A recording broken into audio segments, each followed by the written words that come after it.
విజయవాడ ఈ నగరం ఒక్కసారిగా ఉలిక్కిపడింది. ముగ్గురు యువకులకు ఏకంగా అంతర్జాతీయ ఉగ్రవాద సంస్థలతో సంబంధాలు ఉన్నాయనే వార్త కలకలం రేపింది.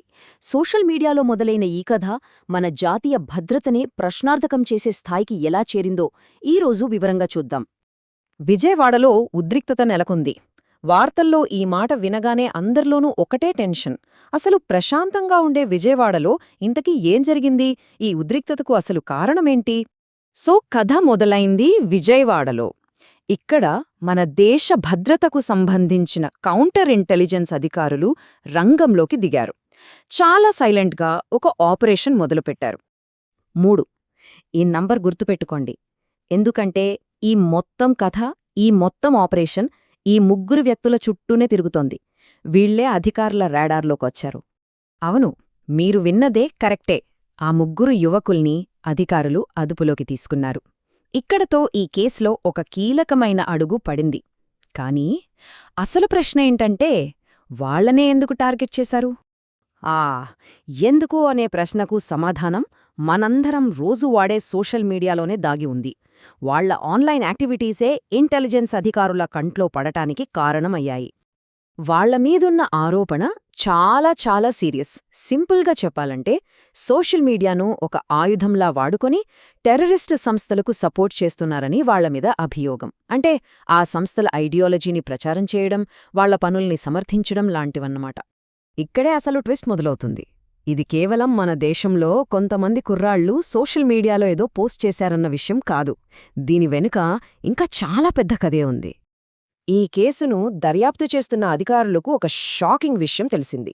అదేంటంటే, దీని మూలాలు మన దేశంలో లేవు, ఏకంగా మన సరిహద్దులు దాటి ఉన్నాయి. ఈ ఇంటర్నేషనల్ కనెక్షన్తో కేసు ఒక్కసారిగా చాలా పెద్దదైపోయింది.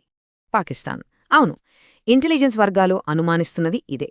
విజయవాడలోని ఈ యువకులు సొంతంగా పనిచేయడం లేదని, వీళ్లను పాకిస్తాన్ నుంచి ఆపరేట్ చేస్తున్న హ్యాండ్లర్లు కంట్రోల్ చేస్తున్నారని గట్టిగా నమ్ముతున్నారు. ఇప్పుడు చూడండి, ఇక్కడ 2 పక్షాలున్నాయి.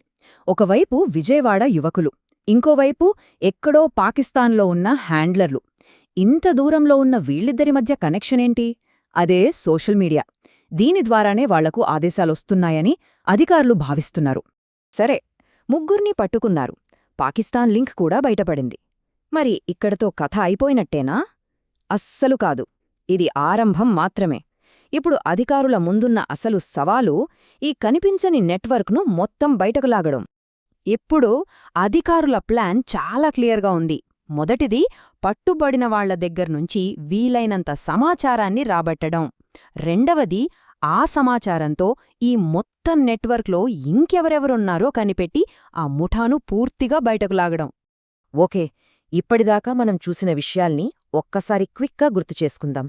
విజయవాడలో మొదలైన ఒక సంఘటన, దానికి కారణం సోషల్ మీడియా, దాని వెనక అంతర్జాతీయ పాకిస్తాన్ లింక్. ప్రస్తుతం దీనిపై చాలా సీరియస్గా దర్యాప్తు జరుగుతోంది. ఇవే ఈ కథలోని కీలకమైన పాయింట్లు.